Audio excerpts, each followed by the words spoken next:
Good afternoon. आवाज येतोय का? आवाज येतोय का?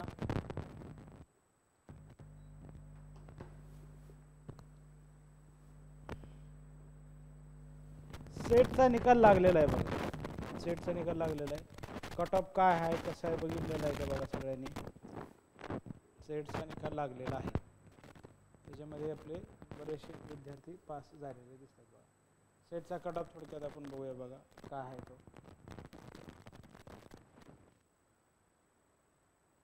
तुमच्यासाठी ते रिझल्ट दाखवतो तुम्हाला बघा.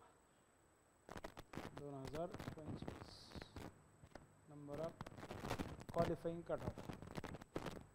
These are the cutoff. There is history. Open the 58.67, SC चा 50%, ST चा 45.33. ओके. परत काय म्हणतात OBC चा 52% पडलेला आहे बघा. 52चा लागलेला आहे cut off.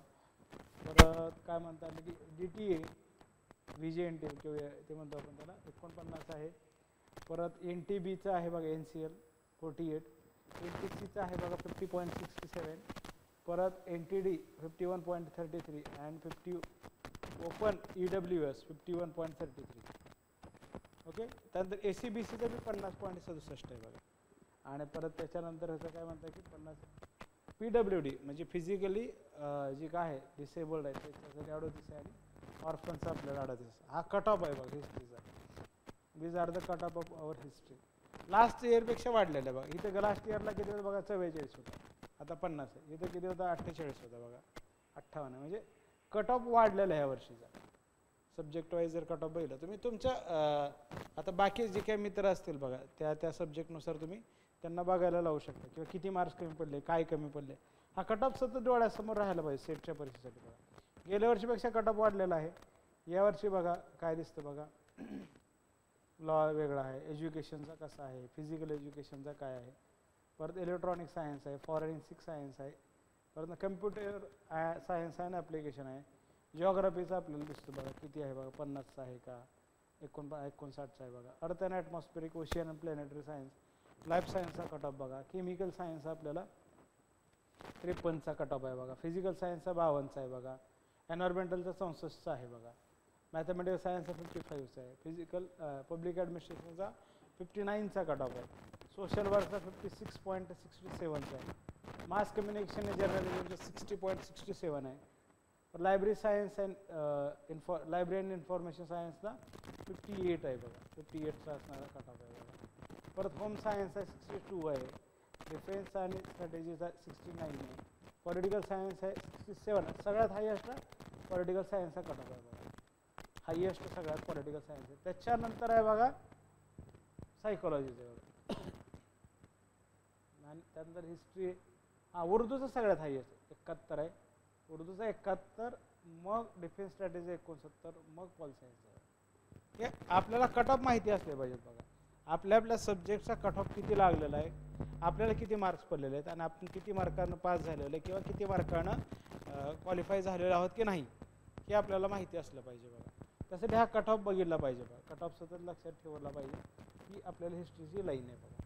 These are the history line. हिस्ट्रीचे जे काही कट ऑफ आहेत ओपनचं आहे. आता आपण म्हणलं ओबीसीचं कुठे येते बघा. ओबीसीचं किती आहे बघा 52चा कट ऑफ आहे. 52 म्हणजे आपल्याला किती पाहिजे बघा 156ला व्हायला पाहिजे. 300 पैकी पर्सेंटेज वाईज आहे बघा. कॅटेगरी वाईज आणि सब्जेक्ट वाईज पण percent cut off mark in percentage आहे.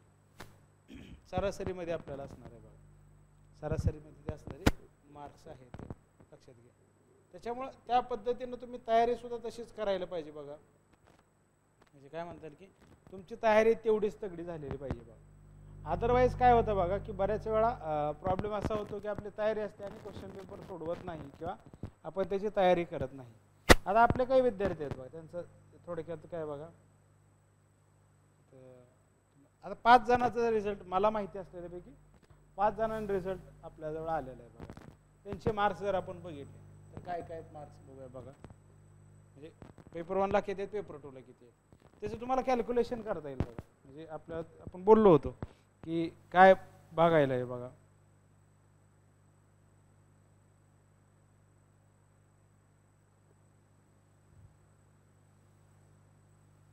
एमएच सेट 2025 रिझल्ट आपण ॲनालिसिस केलं.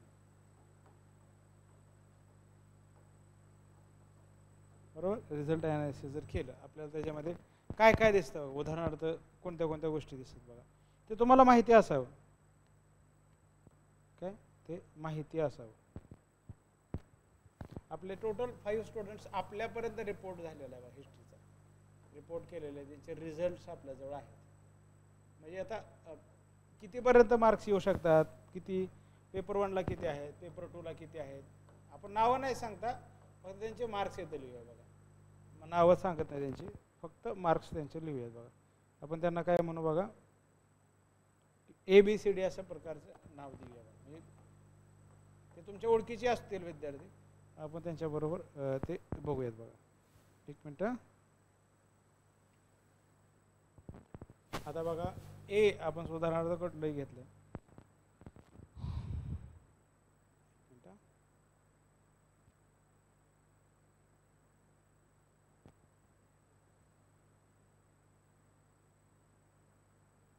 हे बघा, आता हा कोणाचा कट ऑफ आहे बघा,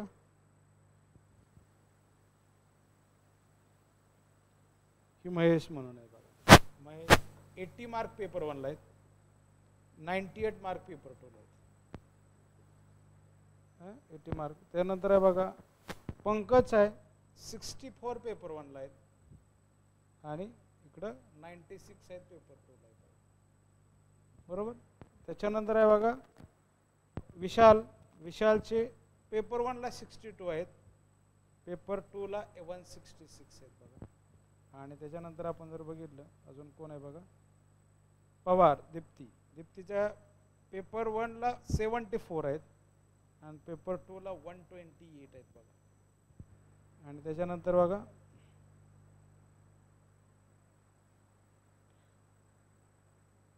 विठ्ठलचे आहे बघा 68 पेपर 1ला आहेत आणि 88 पेपर 2ला आहे बघा. हे आत्ताच्या रिझल्टमधला हा लेटेस्ट आहे बघा. Good afternoon Reshma Dudhkole. हा आत्ताच्या ह्याच्यात आहे. याची बेरीज केली आपण, पेपर 1 and 2 हे आपल्याला बेरीज केली पाहिजे.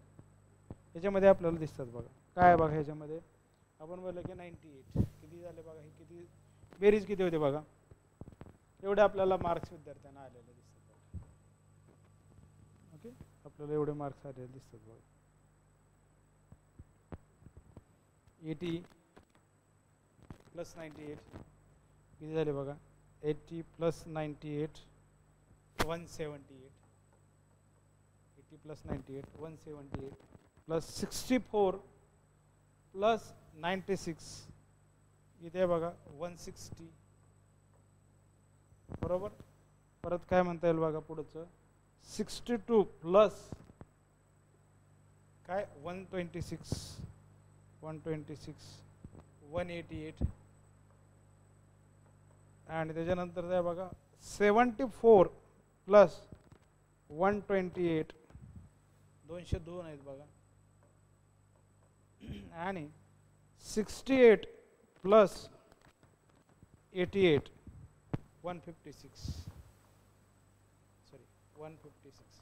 हे मार्क्स आहेत बघा आपल्या विद्यार्थ्यांना. हे जे मिळालेले टोटल मार्क्स आहेत.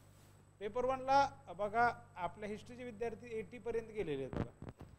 80 ह्याच्यापेक्षा गेल्या 2023च्या सेटला आपला एक विद्यार्थी होता बघा, त्याला पेपर 1ला 82 मार्क्स होते बघा. आता अमरावतीच्या सावित्रीबाई फुले कॉलेजला ते शिकवायला आहेत विद्यार्थी, लक्षात घ्या. आणि त्यांनाच पेपर 2ला 132 मार्क होते बघा.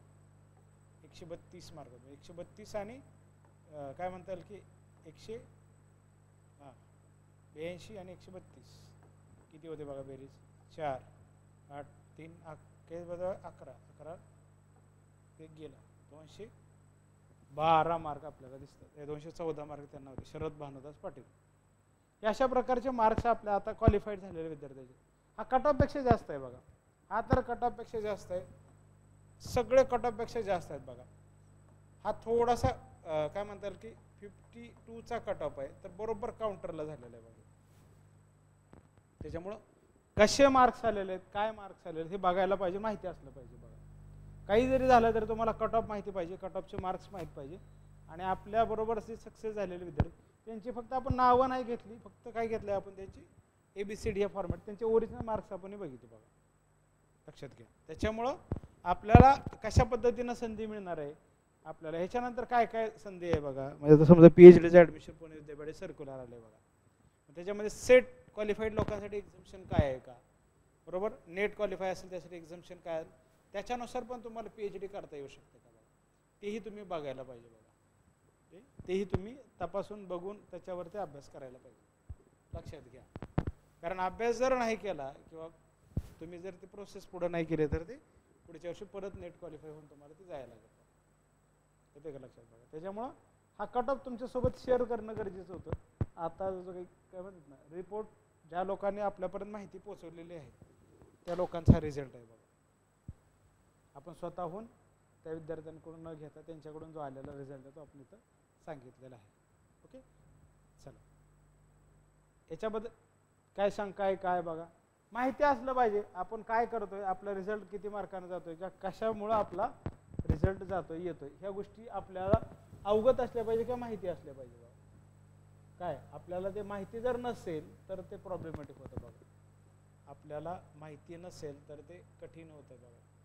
आता आपण बघूया मौर्यन काय म्हणता येईल की एम्पायर, मौर्य एम्पायर कशा पद्धतीनं होतं किंवा काय आहे त्याच्याबद्दलची माहिती आपण ह्या ठिकाणी घेऊयात बघा. मौर्य काळाबद्दलची माहिती जी आहे ती आपण या ठिकाणी घ्यायला सुरुवात करू, ज्याच्या आधारे आपल्याला प्रश्न काय येतील किंवा मौर्यबद्दल काय काय माहिती आहे, मौर्य काय, what is mean by Maurya, Mauryan empire. Okay, Mauryan empire बद्दल कोणत्या कोणत्या गोष्टी आपल्याला दिसतात बघा.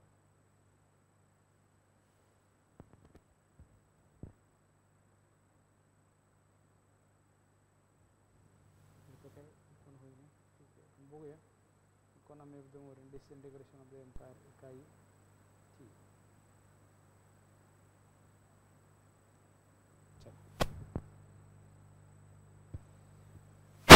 आपण सोर्सेस मार्फत जाऊयात बघा त्याच्यामध्ये. मौर्यन एम्पायर या आठवड्यात आपला मौर्य संपून गुप्ता वाकाटकाकडे आपण जाऊयात बघा. नाही अगोदर शुंग क्षत्रप. ओके, त्यामुळं तुम्हाला किती मार्क्स पडलेले आहेत हा भाग सुद्धा महत्त्वाचा आहे, आणि किती आलेलं आहे, रिझल्ट किती मार्काला लागलेला आहे किंवा कट ऑफ कितीचं आहे ते सुद्धा पाहणं गरजेचं आहे. मौर्यन एम्पायर किंवा मौर्यन एम्पायर, एम्पायर म्हणजे काय, मौर्यन एम्पायर कशाला म्हणतो किंवा काय असतं त्या पाठीमागचं लॉजिक आपण समजून घेतलं पाहिजे बघा. ओके, समजते का बघा इथंपर्यंत काय कसं आहे ते. चला आता मौर्य काळाबद्दलच्या गोष्टी किंवा मौर्य काळ आपण आता समजून घेऊयात बघा. मौर्य कालखंड, चला तुम्हाला काय काय माहिती आहे मौर्य काळाबद्दल, चला पटपट पटपट सांगा बघू. मौर्य काळाबद्दल असणाऱ्या माहिती तुम्हाला कोणत्या कोणत्या गोष्टी माहिती आहेत बघा, तुम्हाला माहिती असणाऱ्या गोष्टी सांगा. मौर्य काळामध्ये तुम्हाला काय माहीत आहे ते सांगा. मगध राजाचा उदय आपण बघितला, त्याच्यानंतर काय बघा नंद घराणं आलं, नंद घराण्यानंतर आपल्याला चंद्रगुप्त मौर्य, चंद्रगुप्त मौर्य हा पहिला राजा दिसतो. चंद्रगुप्त मौर्य हा त्याचा कालखंड काय बघा 321 ते 298, 300 इसवी सन पूर्व ते 298 इसवी सन पूर्व हा आपला त्यामध्ये असणारा कालखंड दिसतो बघा. मग काय बघा चंद्रगुप्त, मग पहिल्यांदा प्रश्न पडला पाहिजे व्हॉट इज मौर्य. मौर्य साम्राज्य इथं आलं, आपण म्हणलं की मौर्य म्हणजे काय, मौर्य साम्राज्य. चला सांगा बघू तुम्हाला काय काय वाटतं मौर्य साम्राज्याबद्दल, काय काय माहिती आहे बघा तुम्हाला माहिती असणार सांगा. पहिले सोर्सेस स्टडी करूया बघा, सोर्सेस ऑफ मौर्यन एम्पायर. चला पटापटापटा सांगा लवकर. मौर्य कालखंडाबद्दल तुम्हाला माहिती देणारे काही संदर्भ ग्रंथ, काही पुस्तकं, काही आर्किटेक्चर, काही इन्स्क्रिप्शन्स तुम्हाला काय माहिती आहे ते सांगा.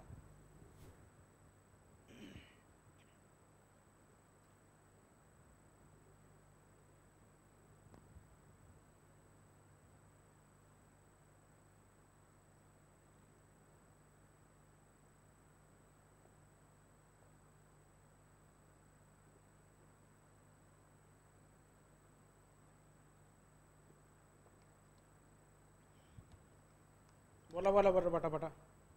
कोण आहे बघा? रेश्मा. रेश्मा यावेळेस परीक्षा दिली होती का? रेश्मा दूध खोले यावेळेस परीक्षा दिलेली होती का सेटची? अपडेट तरी करा, ॲटलिस्ट माहिती असू द्या मला तुम्हाला परीक्षा दिलेली आहे की नाही दिलेली, एवढं तरी माहिती असावं. त्यानुसार आपल्याला करता येईल बघा त्याचं डिस्कशन. परीक्षा दिलेली होती का ह्या वेळेसची? आत्ताची परीक्षा दिली होती तर मार्क्स किती आलेले होते, किंवा अगोदर तुम्ही क्वालिफाय झालेले आहात का? असेल तर चांगलीच गोष्ट आहे. त्याला पटापटापटा सांगा लवकर.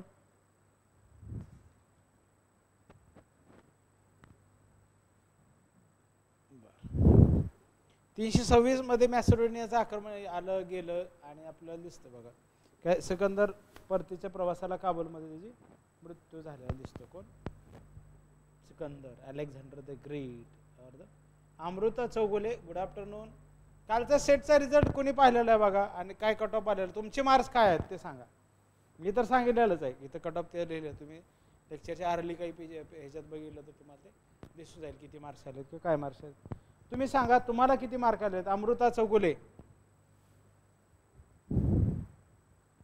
तुम्हाला किती मार्क्स आलेले आहेत? काही कल्पना आहे का? किंवा तुम्ही पेपर जर दिलेला असेल तर तुम्हाला माहीत आहे का किती कसं आहे, किती मार्क आलेले आहेत किंवा काय मार्क्स आलेले आहेत? अपडेट करा, शक्य असेल लवकरात लवकर अपडेट करा बघा, म्हणजे मला त्या पद्धतीने डिस्कशन पुढे करता येतं बघा. म्हणजे तुम्हाला किती मार्क्स आलेले आहेत, कट ऑफ झालेला आहे का क्रॉस किंवा नाही झालेला आहे तर किती मार्कांना तुमचा रिझल्ट राहिलेला आहे किंवा आलेला आहे तर किती चांगल्या मार्कांना तो आलेला आहे हे पण पाहायला पाहिजे बघा. जे आपण ज्या गोष्टी तयारी करू त्या गोष्टीबद्दलचं नॉलेज किंवा ज्ञान आपल्याला अवगत असलं पाहिजे.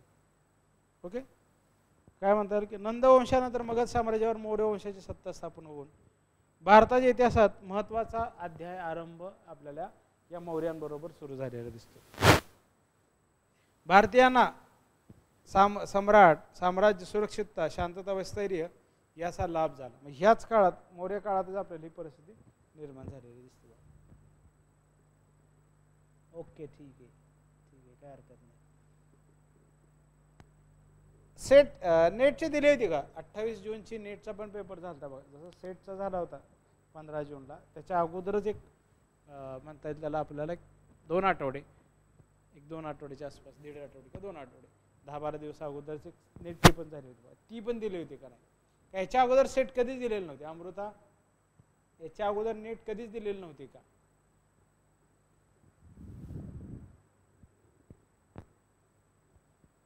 याच्या अगोदर नेट कधी दिलेली होती का? नेट और सेट बोथ एक्झाम. मौर्य काळाचा इतिहास सुसंबंधितरित्या समजण्यासाठी व ऐतिहासिक घटनांचा कालानुक्रम निश्चित ठरवण्यासाठी मौर्य पूर्व काळासारखी अडचण भासत नाही.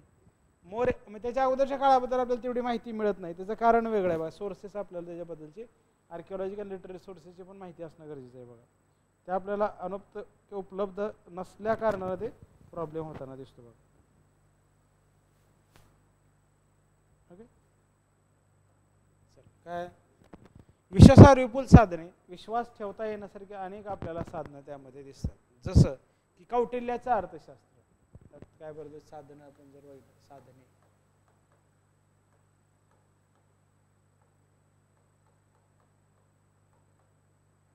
कौटिल्याचे अर्थशास्त्र,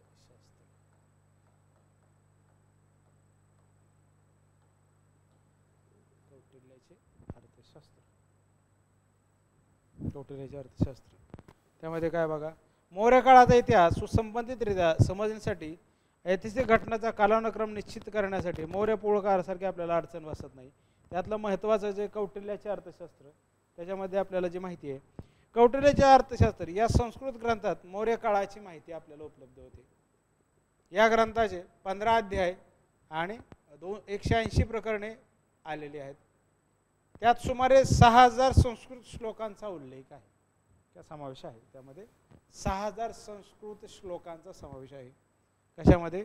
कौटिल्याचे अर्थशास्त्र. या ग्रंथाचे नाव अर्थशास्त्र असले तरी राजकारभारात माहिती आपल्याला, राजकारभार संदर्भातली माहिती आपल्याला ह्यामध्ये मिळते. म्हणून याला राज्यशास्त्र म्हणावं की अर्थशास्त्र म्हणावं, याच्यातनं माहिती मिळते पॉलिटिकल ॲडमिनिस्ट्रेशनची किंवा ॲडमिनिस्ट्रेशनची माहिती मिळते. मग त्याला अर्थशास्त्र कसा शब्द अर्थ आहे बघा. मग अर्थशास्त्र ही परंपरा आहे की अर्थशास्त्र ही पुस्तक आहे, it's book or it's tradition, याच्याबद्दलचा डिबेट आहे बघा. कारण ते हे लिहिलेलं म्हणतात, कौटिल्यानं लिहिलं की नंतरच्या काय अभ्यासकाने त्याच्यामध्ये काय ॲडिशन केलेले आहे का हे पण पाहायला पाहिजे बघा.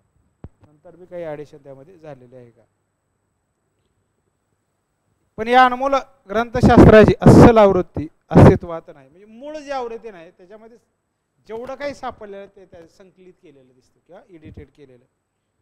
पंडित रामशास्त्री यांनी स्वतःजवळ असलेल्या कौटिल्याच्या अर्थशास्त्राचे इसवी सन 1909 साली भाषांतर केले. हे भाषांतरित अर्थशास्त्र आज उपलब्ध आहे. म्हणजे जे we have the source of the Arthashastra is the translated version of Arthashastra, not the original or the जे काय म्हणतात समकालीन असणार. कौटिल्याच्या अर्थशास्त्राचा कर्ता कोण, मग लेखक कोण असावा त्याचा. कौटिल्याच्या अर्थशास्त्राचा लेखक कोण याबद्दल विद्वानात मतभेद आहेत. म्हणजे तो चाणक्याचा असावा का, की विष्णुगुप्त असावा, की कौटिल्य असावा. म्हणजे तिन्ही नावं एकाच माणसाची, लक्षात घ्या. मी कन्फ्युजन करण्यासाठी त्या पद्धतीने आपण बोलतो. या अर्थशास्त्राचा कर्ता कौटिल्य उर्फ विष्णुगुप्त चाणक्य हा होता असा भारतात सर्वसाधारण परिस्थितीचा विचार केलेला आहे. किंवा कौटिल्याला भारतीय मॅकिवली म्हणतात. आता मॅकिवली नंतर आहे बघा. मॅकिवली कधी आहे बघा, मॅकिवली मिनिट म्हणतो बघा, 1833ला मॅकिवली. आणि कौटिल्य वाजेन काय 1833 AD. सॉरी मॅकिवली मॅकिवली तो वेगळा आहे बघा. मॅकॉले झाला, मॅकिवली वेगळा आहे बघा. Macaulay is about political administration of the Britain.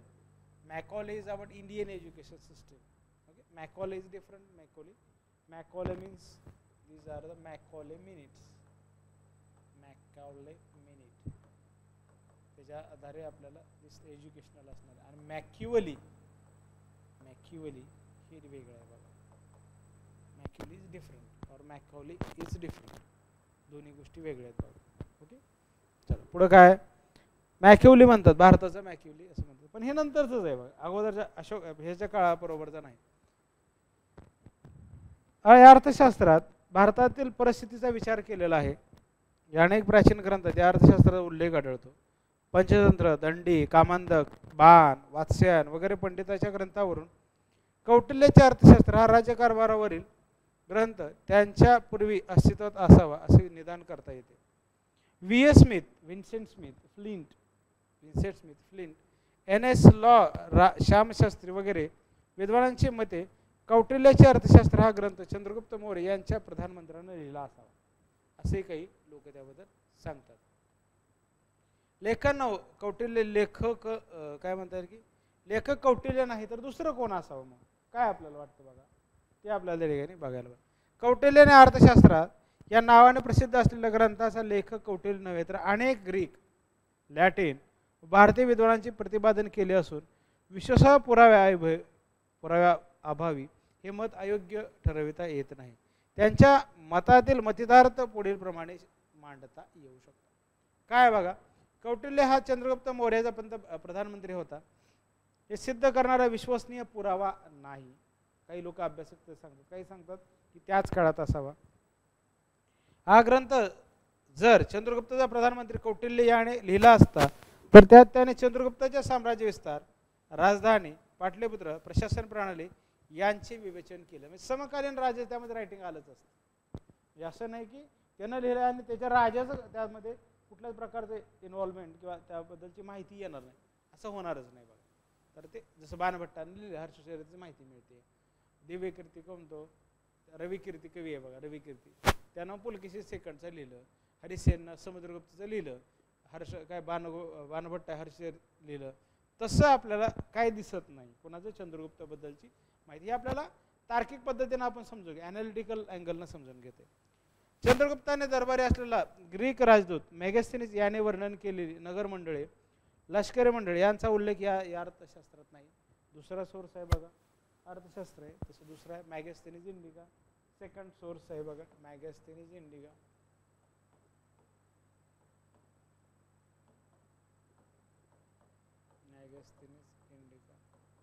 ह्यातलं आणि ह्यातलं रायटिंग आपल्याला कोरिलेट व्हायला पाहिजे, कुठं ना कुठं त्याचा संदर्भ यायला पाहिजे, कुठं ना कुठं तरी त्या जवळ असलं पाहिजे, किंवा ह्यातली माहिती तिथं व्हेरीफाय तरी करता आपल्याला आली पाहिजे, व्हेरीफाय तरी ती करता आली पाहिजे. नाही तर आपल्याला ते तसं म्हणता येईल का की तेच काळाचं ते आहे लेखन, हाचा काही अभ्यासक प्रश्न मांडतात.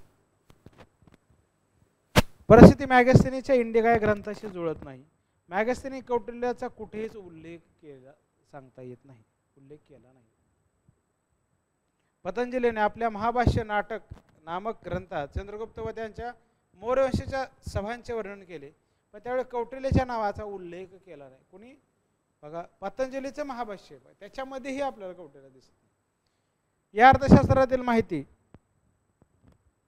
अशोकाच्या शिलालेखाची जुळत नाही. भास व कौटिल्य यांचा ग्रंथातील एक श्लोक नवम श्रवण अगदी सारखा आहे. भास हा कौटिल्यापूर्वी झालेला होता, तेव्हा कौटिल्याने भाषेचे अनुकरण तर केले नाही का? म्हणजे आपल्याला ते काय बघा, आपण व्हेरीफाय करून चेक करतो. या अर्थशास्त्रावरून असे वाटते की याचा करता हा उत्तम राजनीती निपुण असावा. कौटिल्यासारख्या राजनीती कुशल व्यक्तीने हा ग्रंथ लिहिला असता तर त्यात उत्तम राजनीती नैपुण्य प्रदर्शित झाले असते. डॉक्टर जॉली यांच्या मताप्रमाणे अर्थशास्त्राचा करता राज मुत्सद्दी असण्यापेक्षा विचारवंत दिसतो. कदाचित तो एखाद्या प्रदेशाचा अधिकारी असावा. भांडारकरांसारख्या नामांकित भारतीय विद्वानालाही या अर्थशास्त्राचा करता कौटिल्य हे मान्य नाही. कीत नावाचे अभ्यासक विंटर्सवेट या विद्वानाने कौटिल्याच्या अर्थशास्त्राचा लेखक कौटिल्य नव्हे असे मत मांडले आहे. त्यांच्या मते हा इसवी सनाच्या 3ऱ्या शतकात हा ग्रंथ लिहिला असावा. इसवी सनाच्या 3ऱ्या शतकात हा काय म्हणता येईल की शतकात हा ग्रंथ लिहिला असावा, म्हणजे गुप्ता काळ सुरू होण्याच्या अगोदर तो लिहिला असावा. मग अर्थशास्त्रात दिलेली माहिती आपल्याला काय काय देते, माहिती त्यात काय आहे माहिती ती बघूया. बघा, राजकारणासाठी उपयुक्त असलेली बरीच माहिती या ग्रंथात आपल्याला दिसते. म्हणजे सप्तांग दिले, राजा आहे, राजा हा लोकहितवादी हुकुमशाह असावा, लोकांचं हित साधणारा हुकुमशाह असावा. त्याने प्रजेच्या सुखदुःखात समरस व्हावे. राजा हा प्रजेला पित्याप्रमाणे असतो, परंतु प्रजासुखे सुख राज्ञ प्रजान हिते हितम नाम प्रिय हित राजज्ञ प्रजान प्रिय हितम यथा राजा तथा प्रजा हा न्याय राजाने लक्षात ठेवावा. जशी प्रजा तसा राजा आहे. हा प्रश्न आपल्याला बऱ्याच वेळा विचारला जातो बघा, की बाबा एखाद्याबद्दल राजकारण्याबद्दल असो किंवा अधिकाऱ्यांबद्दल असो किंवा बाकी लोकांबद्दल असो, बऱ्याच वेळा आपण ते विधान ऐकतो की आजकाल समाजच असा आहे, की आजकाल राजकारणीच असे आहेत, चांगले आहेत, वाईट आहेत, कसं आहेत. त्याच्याबद्दल आपल्याला सांगितलेलं आहे चाणक्यानं काय बाबा, यथा राजा तथा प्रजा. जशी प्रजा असते, समजा आपण म्हणलं प्रजा जर प्रामाणिक असेल तर राजाही प्रामाणिक असतो, प्रजा जर प्रामाणिक नसेल तर राजाही त्या, कारण राजा त्या प्रजेतनंच निर्माण होताना दिसतो. राजा आता लोकशाहीमध्ये तर राजा नावाचं जे पद आहे किंवा जे आपले MLA MP किंवा आमदार खासदार मंत्री उपमुख्यमंत्री काय मुख्यमंत्री पंतप्रधान हे लोकांच्या मतातनं निर्माण होतात. तसं आपल्याला ह्या काळातलं जे विधान आहे ते आपल्याला एकदम काय म्हणता येईल की नेमकं लक्षात येऊ शकतं बा. यथा राजा तथा प्रजा, म्हणजे जसा राजा तशी प्रजा किंवा जशी प्रजा तसा राजा, वाईस वर्षा पण होऊ शकतो आपण. पण कारण एकमेकाचं जवळचं नातं असलेलं दिसतं. जर राजा असेल प्रामाणिक तर प्रजाही त्याच प्रमाणे असू शकते किंवा असते. पुढं काय बाकी, राजा हा लोकहितवादी आपण पाहिलं. राजाच्या अंगी शक्तीपेक्षा कूटनीती अधिक आवश्यक आहे. म्हणजे पॉलिटिकल स्ट्रॅटेजिकल त्याला कळायला पाहिजे, म्हणजे बुद्धिवान कौशल्यवान असला पाहिजे. मग आपल्याला प्लेटोचं रिपब्लिक लगेच आठवायला पाहिजे. प्लेटोचं रिपब्लिक नावाचं बुक आहे बघा, प्लेटोज बुक रिपब्लिक. त्याच्यामुळे सांगतो तो फिलॉसॉफर किंग असला पाहिजे. राजा हा फिलॉसॉफर किंग असला पाहिजे, राजा हा तत्वज्ञच असला पाहिजे, तरच तो राज्य करता येऊ शकतो. भारतीय परंपरा काय सांगते, नाही राजा काय असला पाहिजे तर ते आपल्याला बघायला पाहिजे. जसं प्लेटो सांगतो की फिलॉसॉफर किंग, राजा हा आपल्याला फिलॉसॉफर किंग असला पाहिजे.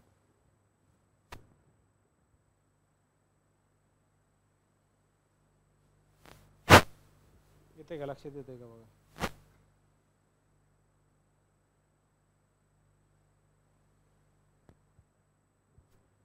राजा फिलॉसॉफर किंग असला पाहिजे. राजाने स्त्रियांचे संपत्तीचे संरक्षण करावे, तसेच असत्य कौर्य वगैरे दुर्गुणापासून अलिप्त असावे.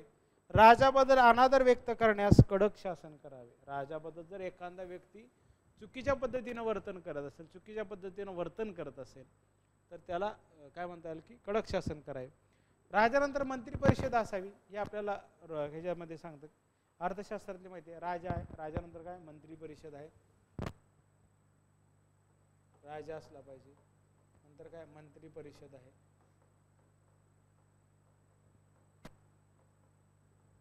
राजा मंत्री परिषद. त्याच्यामध्ये काय बघा, राज्यकारभारात मदत करण्यासाठी आज मंत्रिमंडळ आहे, त्यावेळेस मंत्री परिषद, आता मंत्रिमंडळ आहे. मुख्यमंत्र्यांना आणि पंतप्रधानांना कामकाजात मदत करण्यासाठी जे असणारे जे मंत्रिमंडळ असतं, तसं प्राचीन काळात त्याला आपण मंत्री परिषद म्हणलेलं आहे. काय बघा, राज्यकारभारात मदत करण्यासाठी राजाने मंत्र्याची नियुक्ती करावी, प्रशासनाची 18 खात्यात विभागणी करावी. त्याचप्रमाणे मंत्री व इतर अधिकाऱ्यांना घ्यावयाचे वेतन सुद्धा कौटिल्याने सांगेल. किती वेतन द्यावे हे पण कौटिल्याने आपल्याला सांगितलेलं दिसतं. अर्थव्यवस्था, कौटिल्याच्या अर्थशास्त्रात राज्याच्या अर्थव्यवस्थेबद्दल महत्त्वाची माहिती मिळते. उत्पन्नाच्या 61% धान्य महसूल म्हणून राजाला देण्यात यावे.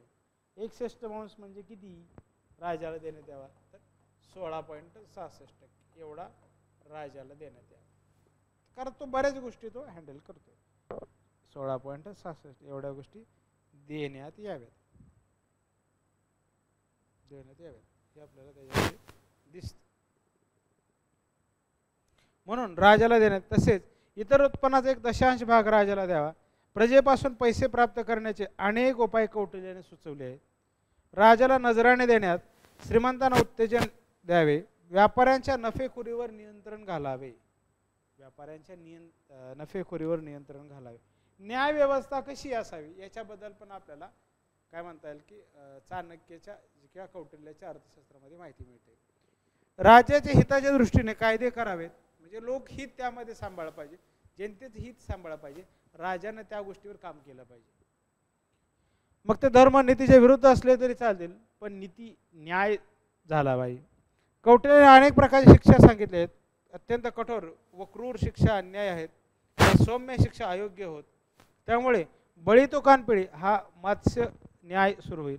म्हणजे ज्याच्याकडे ताकद आहे तोच मग तो सत्ता चालवणार, म्हणजे सबलांचा विजय, सर्व्हायवल ऑफ द फिटेस्ट, म्हणजे जे लोक ताकदवान आहेत त्याचाच न्याय होईल, त्यासाठी आपल्याला सांगितलेलं दिसतं.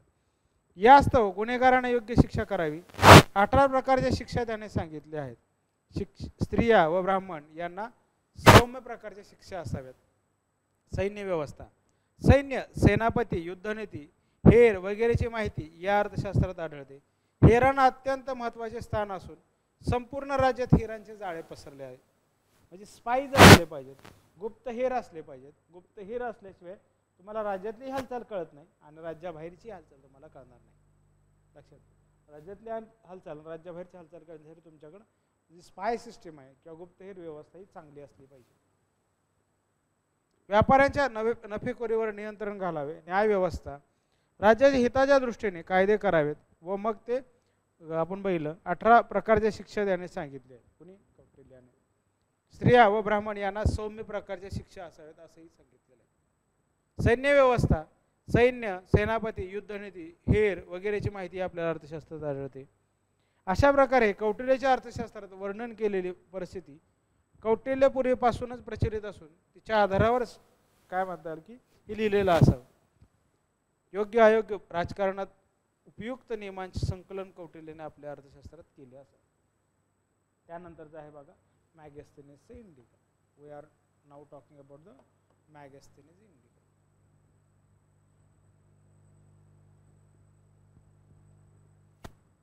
इथंपर्यंत कळालंय का बघा काय काय आहे ते.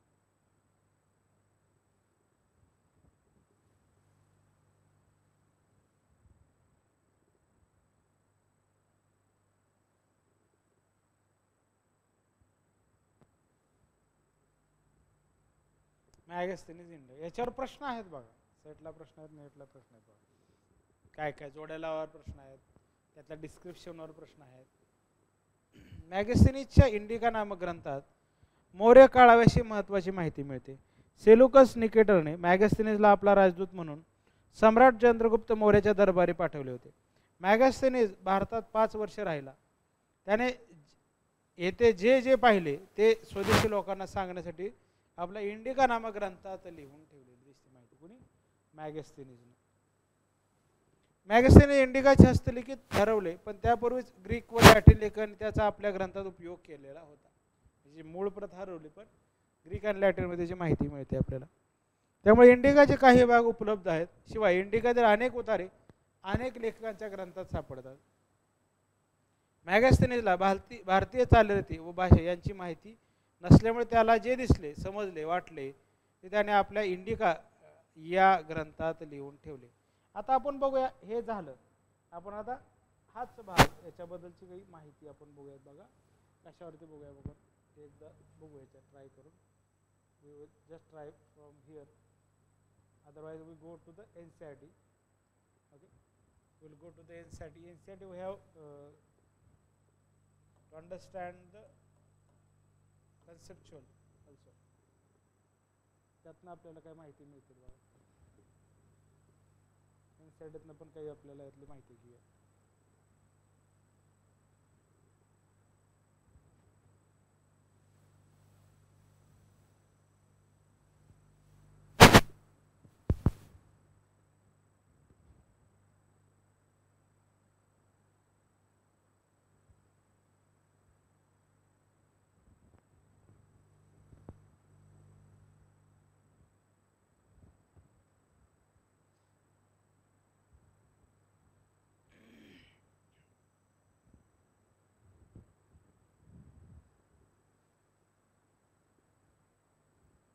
काय Kings, farmer and the town, त्यामध्ये आपण बघू.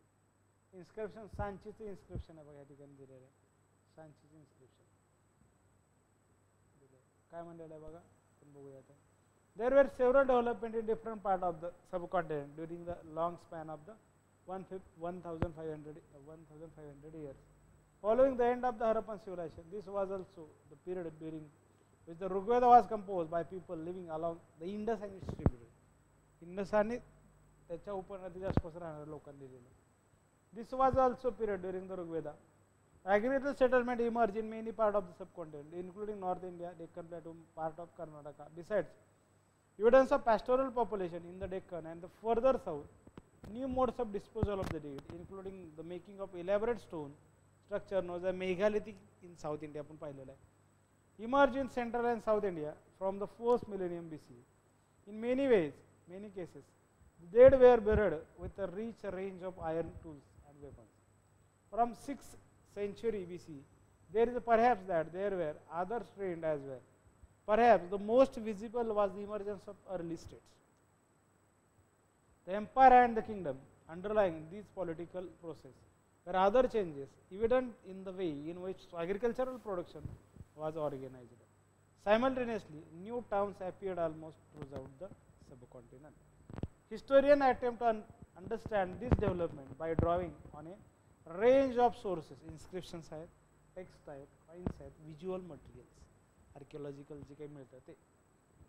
प्रिन्सिप अँड पियदसी हे अशोकासाठी वापरले शब्द. इपिग्राफी म्हणजे स्टडी ऑफ इन्स्क्रिप्शन, हे व्याख्या विचारलेलं एकदा.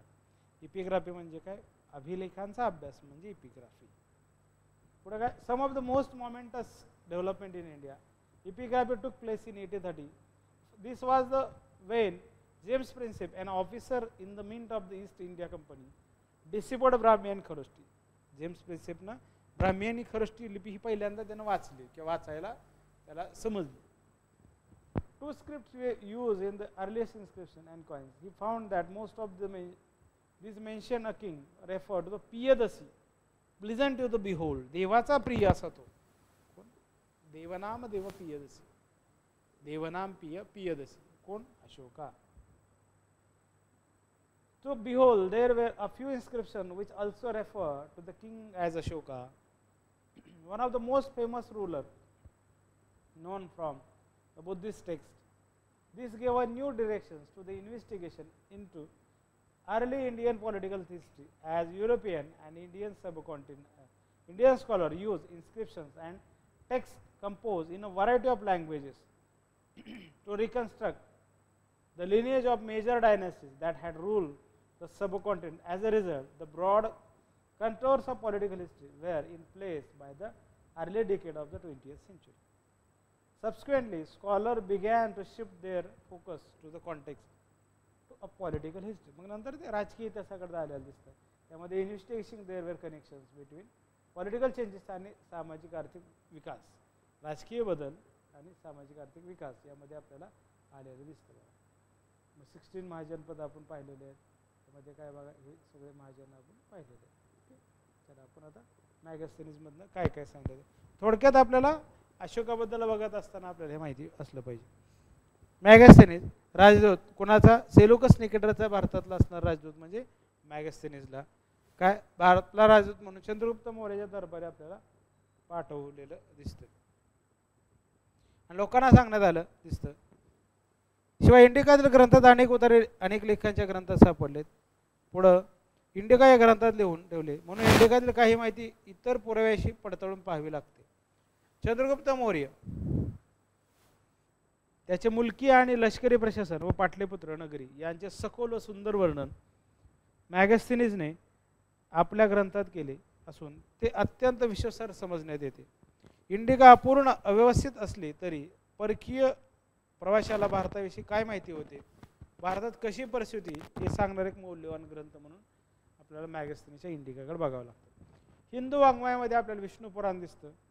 इतर पुराणे पण आपल्याला त्यामध्ये दिसतात. बघा, विशाखा दत्तचे मुद्रा राक्षस हे पण आपल्याला काय म्हणता येईल की या काळाबद्दलची माहिती देतं. नंदवंशानंतर मौर्य वंशाच्या मगधाच्या गादीवर पदारूढ झाला असे पुराणावरून स्पष्ट होते. नंदवंशानंतर मौर्य वंश. मुद्रा राक्षस या नाटकाच्या कथानकात चंद्रगुप्ताने नंदाचा पराभव करून मगधाची गादी कशी बळकावली, अशा मुद्रा राक्षस या नाटकामध्ये जे विशाखा दत्तनं लिहिलेलं आहे. जैन आणि बौद्ध वाङ्मय पण आपल्याला त्या ठिकाणी महत्त्वाचं आहे. धम्मनिकाय काय, बुद्धनिकाय किंवा त्रिपिटक आहेत, सुत्तपिटक, अभिधम्म पिटक, विनय पिटक, त्याचबरोबर असणारे काय जैनिझमचे काही पुस्तक आहेत. बघा, जसं की दीपवंश, महावंश, सिंह लिटरेचर आहे, दिव्यवदान, महापरिनिब्बाण सुत्त वगैरे बौद्ध धर्म ग्रंथावर मौर्य काळात समजण्यास मदत होते. अशोकाचे शिलालेख आहेत, प्रमुख शिलालेख, लघु शिलालेख, स्तंभलेख, major rock edicts, minor rock edicts, pillar edicts. वास्तुकाम मौर्य प्रशासन प्रणालीच्या विविध पैलूवर प्रकाश टाकतात. रुद्रदमनचा जुनागडचा आलेख, सांची, चंद्रगड वगैरे सिखांच्या शिल्पाकृती मौर्यांची माहिती पुरवतात. एवढं आपल्याला मौर्यांबद्दलची माहिती त्यातनं मिळते. काय बघा, मॅसेडोनियाच्या आक्रमणानंतर अलेक्झांडरच्या हल्ल्यापासून अग्रोमेस वाचला हे त्याचे भाग्यच होते. अलेक्झांडर वाचलेला दिसतो. परंतु तसा प्रसंग उद्भवला असता तर एखाद्या ॲरेमिनची किंवा चार्ल्स मॉर्टलेची भूमिका वटवण्याची कुवत किंवा मनात कदाचित कल त्याच्या ठिकाणी होता काय याची शंका. परंतु ह्यावेळी वेगळ्या ताकदीचा दुसरा एक भारतीय होता, हा चंद्रगुप्त होय. अभिजात लेखक त्याचा निर्देश सँड्राकोटस हा शब्द सुद्धा चंद्रगुप्त मौर्यासाठी वापरला. सँड्राकोटस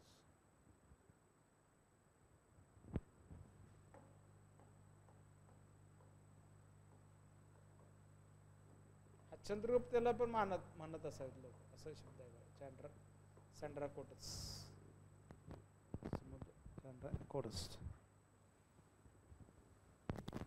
अलेक्झांडरच्या मृत्यूनंतर भारताने आपल्या मानेवर गुलामगिरीचे जणू काही झुगारून दिले. म्हणजे काय सगळं वैदिक धर्माचा वाढलेला विस्तार होता झुगारून दिला व त्याच्या प्रांताधिकाऱ्यांना ठार केले.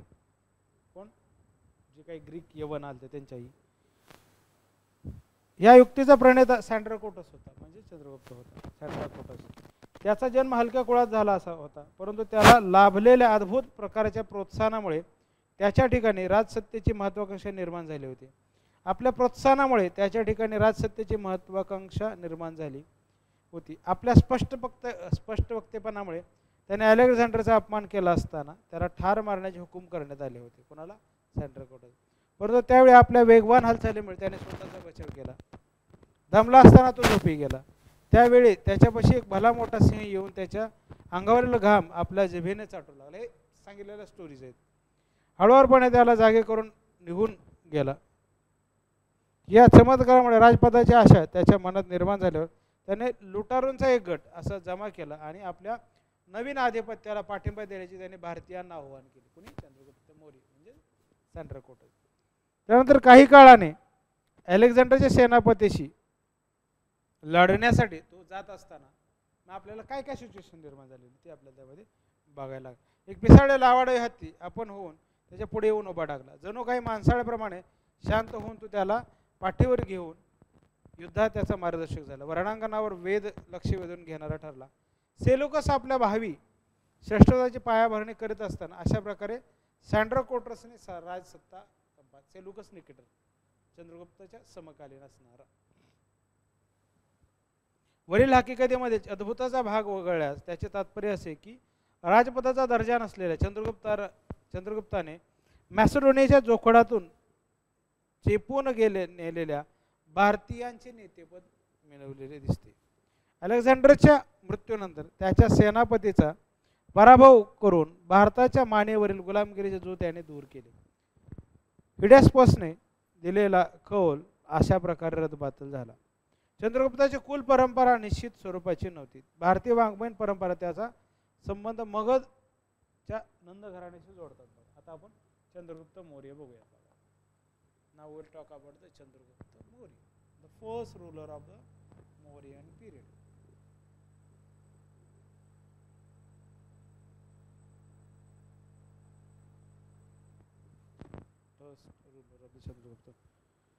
मध्ययुगीन शिलालेखात परंपरेनुसार ज्यात तो जन्माला ते मौर्य घराणे सूर्यवंशी असल्याचे दिसते.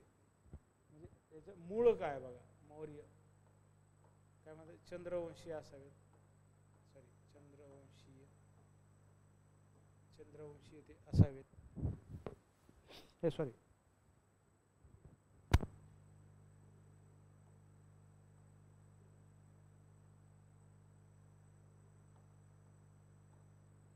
सूर्यवंशी असावेत.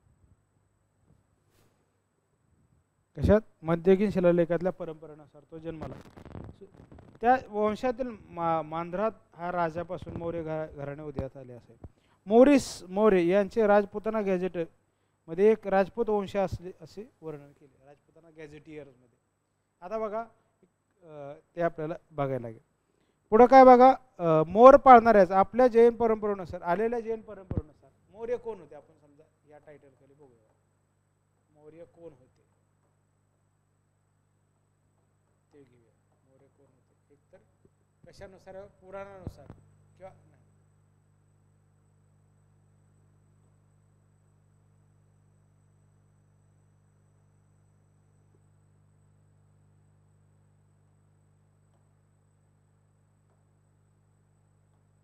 मध्ययुगातील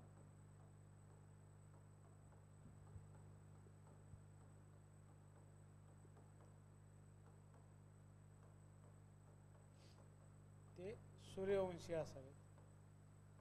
सूर्यवंशी असावेत.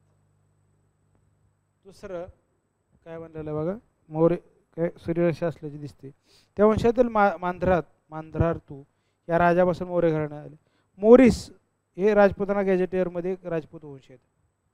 मोरिस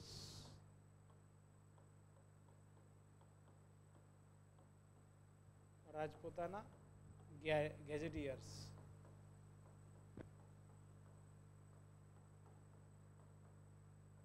गॅझेटियर नुसार ते काय म्हणतात की राजपूत काय असावेत, राजपूत वंश असावा. राजपूत वंश त्यांचा असावा असं दिसतं. काय राजपूत वंश असावा असं दिसतं. परिशिष्ट पर्वम दुसरा सोर्स दिला बघा. यावर्षी विचारलाय सेटला हा प्रश्न. परिशिष्ट पर्वम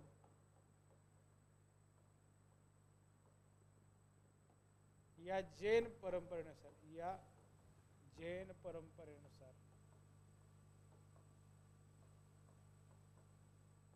ते कोण असावे? जैन परंपरेनुसार ते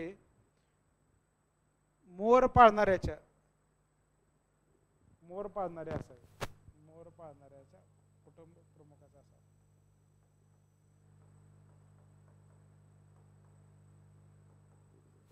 ते असावे.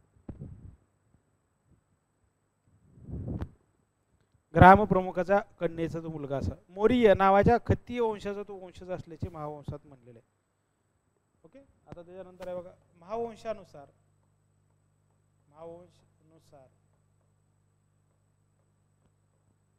काय म्हणलेलं आहे बघा, तो मौर्य नावाच्या खत्ती वंशाचा तो असावा. मौर्य नावाच्या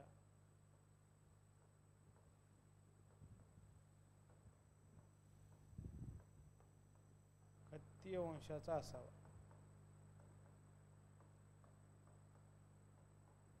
खत्तीय वंशाचा तो असावा. महावंशात दिव्यावधानात चंद्रगुप्तचा पुत्र बिंदुसार अनभिक्षित क्षत्रिय आहे.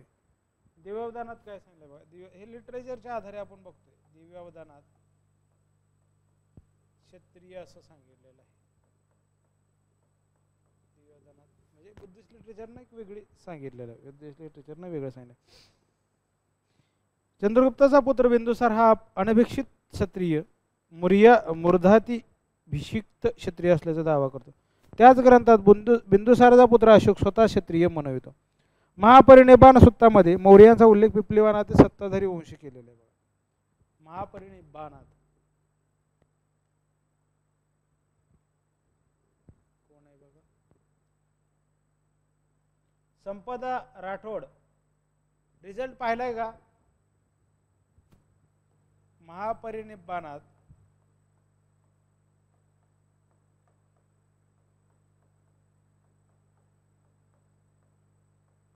महापरिनिब्बाण सूक्तामध्ये आपल्याला काय दिसतं, तर मौर्यांचा उल्लेख पिप्लिवानातील सत्ताधारी वंश असा क्षत्रिय वर्ण काय म्हणता येईल की वर्णांचे म्हणून आलेला आहे.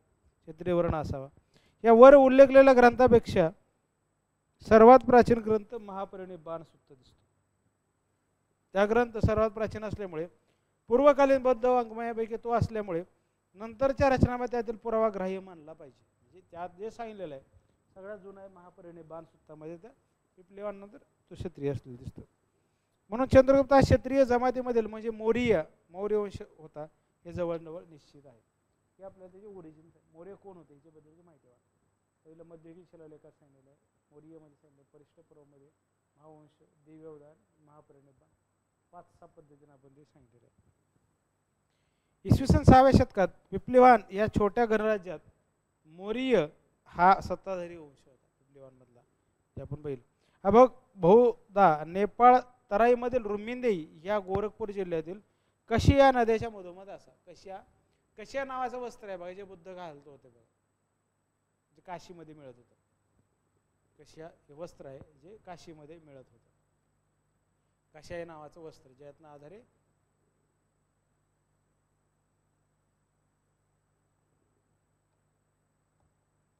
काय म्हणतात बघा त्याला आपण, त्यापासून शिवर बनलं जातं बुद्धाचं. इसवी सन पूर्व 4थ्या शतकात ते मोठ्या संकटात सापडले होते आणि छोटा चंद्रगुप्त विंध्य अरण्यातील मोर पाळणारे लोक, गुरा किंवा शिकारी यांच्यात राहून लहानाचा मोठा झाला अशा परंपरेत ठामपणे उपलब्ध आहे. सिंहहत्ती यांच्याबरोबर झालेला त्याच्या सामान्यांच्या अभिजात उल्लेख त्या निर्जन भागातील रानटी लोकांच्या सहवासातील त्याच्या कालक्रमणीशी जुळणारे आहेत. ॲग्रोमॉनसच्या वैभवहीन कारकिर्दीत त्याच्या प्रजाजनात सार्वत्रिक असंतोष असताना बहुधा चंद्रगुप्ताच्या नेतृत्वाने मौर्यांना एक महत्त्व प्राप्त झालेलं दिसते. एवढंच, मौर्य गटाचे लोक आतापर्यंत कधी सत्तेवर आलेले नव्हते. ते मगध राज्याचे केवळ प्रजा नव्हते. म्हणून चंद्रगुप्ताला जस्टिन हलक्या कुळातील म्हणतो. जस्टिन नावाचा अभ्यासक काय म्हणतो, चंद्रगुप्ताला एक हलक्या कुळातला तो असावा अशा पद्धतीचं मत व्यक्त करतो. यात काहीच आश्चर्य नाही. चंद्रगुप्ताने अलेक्झांडरची भेट घेतल्याची प्लुटार्क तसा जस्टिनही सांगतो. चंद्रगुप्त मौर्यानं जो अलेक्झांडर आहे त्याची पण भेट घेतल्याची आपल्याला माहिती मिळते. प्लुटार्क म्हणतो त्यावेळी तरुण असलेल्या अँड्राकोटसने आपण होऊन प्रत्यक्ष अलेक्झांडरची भेट घेतली.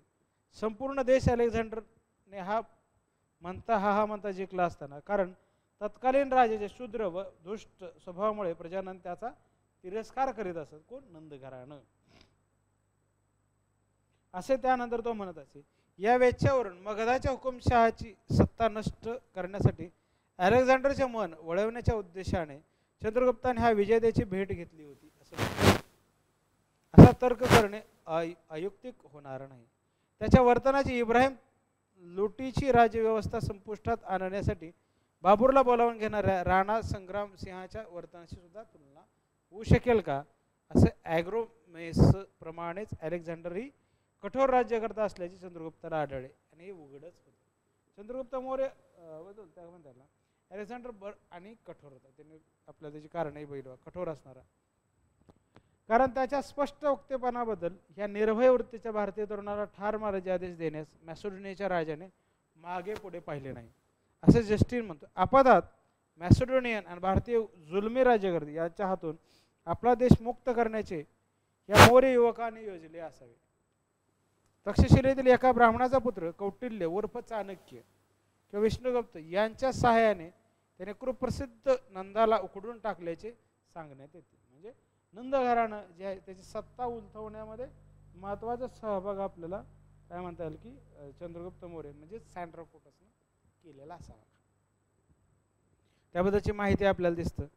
विष्णुगुप्त याच्या सहाय्याने चंद्रगुप्त शेवटचा नंद यांच्यातील संघर्ष हकीकती मिलिंद पन्नू कशात माहिती मिळते बघा, त्याबद्दलची माहिती असेल. मिलिंद पन्नू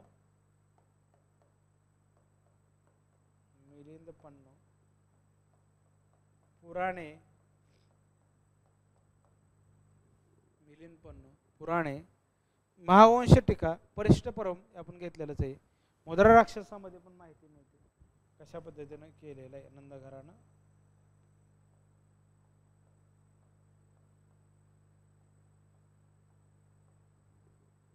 राक्षस त्यात आल्या.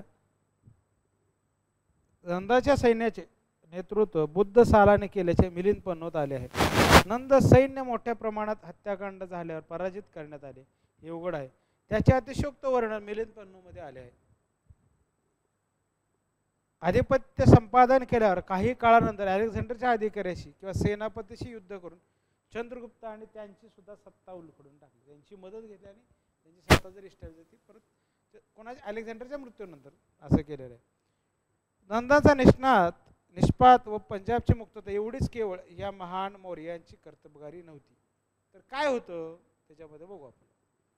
60 लाख सैन्याशी त्याने संबंध भारत पादाक्रांत केला व जिंकून घेतला असे प्लुटार्क नावाचा अभ्यासक सांगतो. आपण काल म्हणण्यापेक्षा सॅटर्डेच्या लेक्चरमध्ये आपण हे नावं घेतो. प्लुटार्क भारत त्याच्या स्वाधीन असल्याचे ज्येष्ठनेही म्हणतो. तिरुनेवेली जिल्ह्यातील पेदुईपुल टेकडीपर्यंत भूतकाळात मौर्यांनी मोठ्या सैन्यानिशी प्रवेश केला असल्याचा उल्लेख मामूलनार या प्राचीन तमिळ ग्रंथकार वारंवार सांगतो. डॉक्टर एस कृष्णस्वामी अय्यंगर आपल्या beginnings of south Indian history मध्ये लिहितात या लेखकाच्या विधानांना किंवा कलित अतयार याने दुजोरा दिल्याचे सांगण्यात येते. हल्ल्याच्या आघाडीच्या सैन्याच्या कोशर नावाचे लढवई लोक होते. आक्रमक कोकणातून पुढे गेले आणि कन्नरोरच्या उत्तरेस 16 मैलावर एलिमल्ले डोंगर पार करून कांगो जिल्ह्यात त्यांनी प्रवेश केलेला दिसतो. परंतु बॉम्बे मौर्यर किंवा मौर्यांचे नवे नेतृत्व या शब्दावरून पहिला मौर्य म्हणजे चंद्रगुप्त आणि त्याचे समर्थक या ठिकाणी अभिप्रेत असल्याचे दिसते. सँड्राकोटससाठीच काय चंद्रगुप्त हा शब्द असलेला दिसतो बघा. मौर्यर किंवा मौर्य. पुढं काय बघा. उत्तर म्हैसूरमधील चंद्रगुप्ताच्या सत्तेचा उल्लेख काही म्हैसूर शिलालेखात येतो. उदाहरणार्थ प्रमुख क्षत्रियांच्या वहिवाटीचे ठिकाण असलेल्या शिकारपूर तालुक्यातील नगरखंडाचे रक्षण बुद्धिमान चंद्रगुप्ताने केले होते याचा एका शिलालेखात म्हटले आहे. म्हणजे आपल्याला आर्किओलॉजिकल पुरावे त्यातले बघायला लागतील किंवा काय आहे ते पाहायला लागेल. कोण आहे बघा. राठोड संपदा राठोड. हा लेख 14व्या शतकातील असून त्यावर विश्वास ठेवणे शक्य नाही. परंतु प्लुटार्क, जस्टिन, मामूलनार यांची विधाने व राईसने उल्लेखलेले म्हैसूर शिलालेख एकत्र वाचले असता, इतिहासामध्ये सगळ्या गोष्टी एकत्र आणून त्यातनं अर्थ लावायचा प्रयत्न केला पाहिजे, ना की आहे असं तुम्ही जसं समजताय ते सांगता येईल. पुढं काय, विंध्यापलीकडे भारताचा बराचसा भाग पहिल्या मौर्याने निश्चितपणे जिंकला होता असे त्यावरून सूचित होते. म्हणजे मौर्यांचा विस्तार कसा झालेला ते आपण बघतोय. मौर्य कोण होते आपण बघितलं, आता मौर्यांचा विस्तार चंद्रगुप्त मौर्याने कसा केला ते बघतोय आपण. दक्षिण भारताचे असलेल्या चंद्रगुप्ताच्या संबंधाविषयी आपण काही मांडले तरी पश्चिम भारतात सौराष्ट्रापर्यंत तो विजय मिळवत गेला होता, याबद्दल अजिबात शंका नाही. महाक्षत्रप रुद्रदमनच्या जुनागड शिलालेखात त्याचा पुष्पगुप्त या राष्ट्रीय किंवा उच्चायुक्ताचा उल्लेख येतो. तो वैश्य असून त्याने सुविख्यात सुदर्शन नावाचा तलाव बांधला होता. रुद्रदमनचा काय जुनागडचा शिलालेख, याच्यावर प्रश्न 3, 4, 5 वेळा आलाय, खूप वेळा प्रश्न आहे. तक्षशिलेच्या एका अरेमिक शिलालेखात उद्देश यापूर्वी केला होता, त्यामध्ये अशोक मौर्यांच्या प्रियदर्शन या प्रसिद्ध बिरुदाचा निर्देश येतो. पण मुद्रा राक्षसात प्रियदर्शन हे विशेषण चंद्रसिरी किंवा चंद्रगुप्त याला उद्देशन आले आहे, हे ध्यानात घेणे योग्य होईल. तसेच अशोकाच्या 8व्या शिलालेखात त्यांच्याप्रमाणे त्यांच्या पूर्वजांनाही उल्लेख देवानाम प्रिय असाच होतो. म्हणून आपल्या विख्यात पौत्राप्रमाणे चंद्रगुप्त सुद्धा देवाना पियदसी की म्हणून ओळखला जात होता, असा निष्कर्ष काढणे योग्य ठरू शकतो. प्रियदर्शन याचा निर्देश काय म्हणता येईल की करणारे सर्वत्र शिलालेख, त्यातील वर्णविषयी आपल्याला काही सांगता येते. त्यातनं अशोकाची माहिती होते, त्यातनं याबद्दलची माहिती मिळते.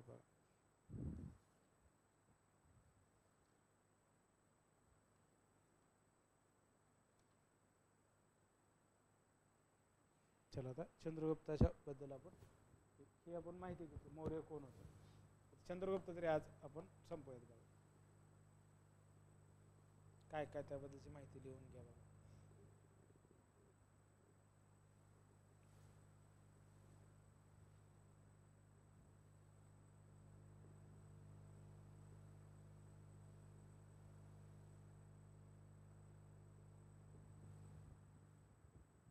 काय बघा, कुलाविषयी भिन्न मते आपल्याला दिसतात बघा. आपण पाहिलं ओरिजिन बद्दल, origin of Maurya was different opinion of the different author or the काय म्हणतात बरोबर, अभ्यासकांना त्यांची असणारी वेगळी मतं दिसतात बघा. ओके, प्रत्येकाचे मतांतरे आपल्याला त्या ठिकाणी वेगळे असलेले दिसतात. चंद्रगुप्त मौर्य हा मौर्य साम्राज्याचा संस्थापक होय. त्याच्या मौर्य कुळाविषयी जैन हिंदू वाङ्मय मते किंवा एक वाक्यता नाही. विष्णू पुराणात व तत्कालीन समजुतीवरून चंद्रगुप्त मौर्य हा नंद वंशातील शेवटच्या सम्राटाच्या धनानंद मुरा नामक दासीचा पुत्र असा. मौर्य म्हणून मुरा नामक दासीपासून मौर्य झाला असं बघा. म्हणून मुरा या शब्दावर मौर्य हा शब्द बनला. पण मुरावरून मौर्य ही उत्पत्ती पाणिनीच्या व्याकरणाप्रमाणे अयोग्य आहे. म्हणजे ती काही सांगितलेली माहिती आहे, ते व्याकरण पाणिनीचं व्याकरण आहे, त्यानुसार ते अर्थ लागत नाही तसा. कारण त्या व्याकरणाचे काही सर्टन रूल्स अँड रेग्युलेशन असतील, त्यानुसार ते तसा अर्थ त्याचा लागत नाही. पुढं जैन परंपरेनुसार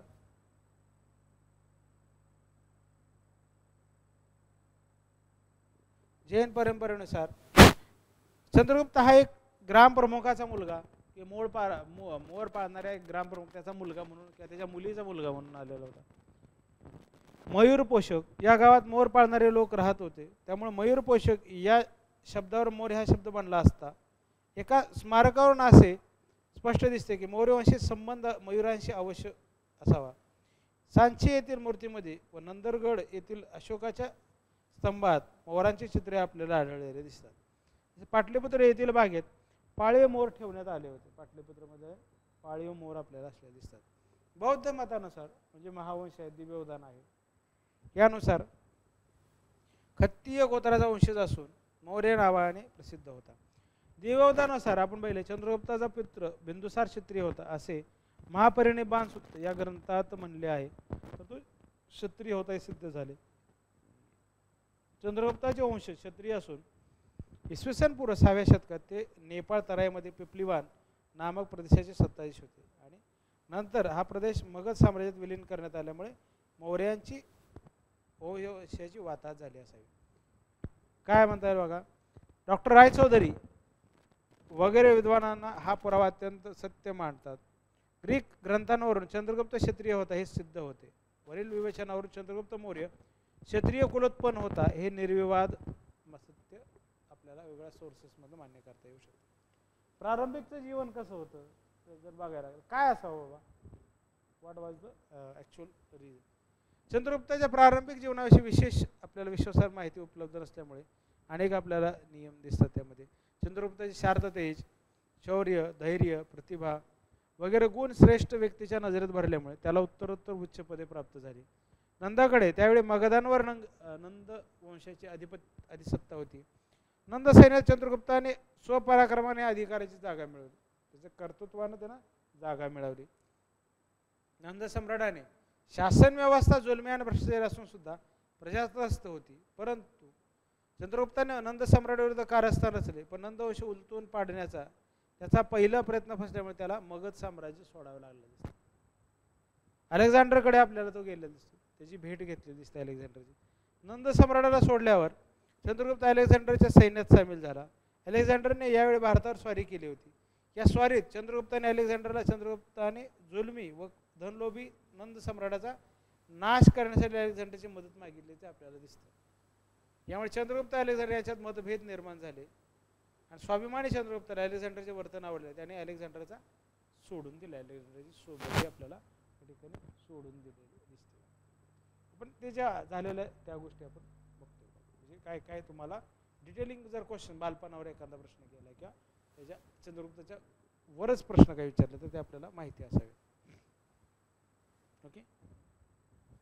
परत काय सैन्याची जमवाजमव केली. चाणक्याची भेट आपल्याला त्याची झालेली दिसते बघा. काय चाणक्य कौटिल्य नावाचा ब्राह्मण नंद सम्राटाच्या दान धर्म खात्यातील दानशाळा नामक लहानशा विभागाचा व्यवस्थापक होता. पण कौटिल्याच्या कुटील व कारस्थानी सर्व स्वभावामुळे तो सम्राटाचा प्रिय झाला. म्हणून नंद सम्राटाने चाणक्याला बडतर्फ करून हाकलून दिले. त्यामुळे आता चाणक्य नंतर सम्राटाचा भयंकर द्वेष करू लागला. पुढे चाणक्याची चंद्रगुप्ताशी भेट झाली. चंद्रगुप्तालाही नंद सम्राट धनानंद याचा नाश करावायचा होता. या कारणी चाणक्याने चंद्रगुप्ताशी सहकार्य करण्याचे आपल्याला ठरवलेले दिसते. सिंहासनारूढ आपल्याला 323 ला झालेले दिसते. राज्याभिषेक आपण त्याला म्हणतो.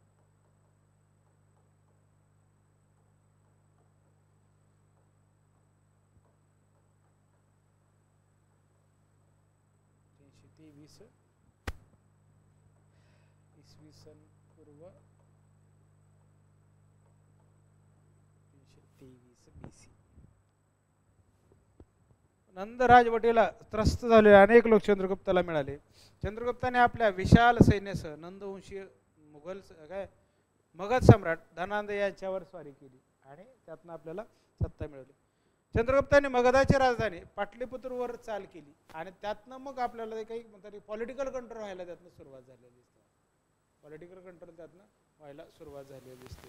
त्यातनं पराभव केला होता धनानंदचा सैन्याचा पराभव करून धनानंद ठार झाला आणि अनियंत्रित असणारी दमनकारी व्यवस्था चंद्रगुप्त मौर्यानं नष्ट केली. मग आता राज्यविस्तार सुरू झाला.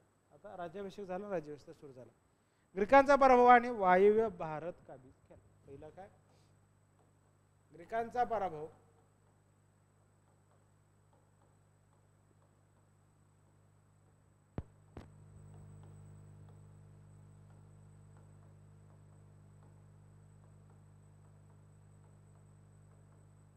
ग्रीकांचा पराभव आणि वायव्य भारत काबीज केला. चंद्रगुप्ताने ग्रीक आक्रमणाला हाकलून लावले आणि अलेक्झांडरने काबीज केलेल्या प्रदेशावर ग्रीकांचे प्रमुख प्रभुत्व होते. युडेमास नावाच्या ग्रीक सेनापतीच्या ताब्यात सिंध प्रांत होता. युडेमास या शक्तिशाली चंद्रगुप्ताचे सहकारी नष्ट करण्यासाठी युडेमासने खून केला. त्याच्या दमनार्थ चंद्रगुप्ताने सिंधवर स्वारी करून युडेमासला भारतात जावे लागले आणि सामील झाले दिसते ते सिंध. तसेच काय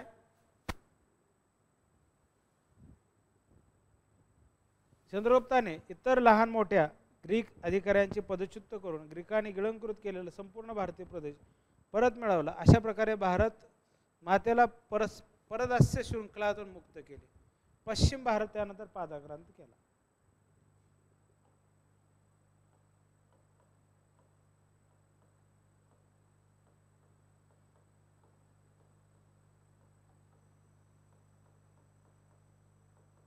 पश्चिम भारत परत पादाक्रांत केला. डॉक्टर रायचौधरी यांच्या मताप्रमाणे चंद्रगुप्ताने सौराष्ट्र आपल्या साम्राज्यात सामील केला होता.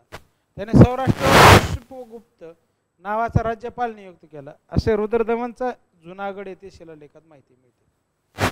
जुनागडच्या शिलालेखात पश्चिम भारताच्या पादाक्रांत करण्याची माहिती आपल्याला त्यातनं उपलब्ध होते.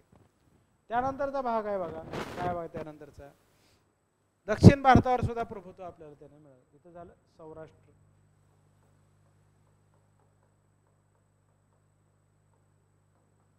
सिंध,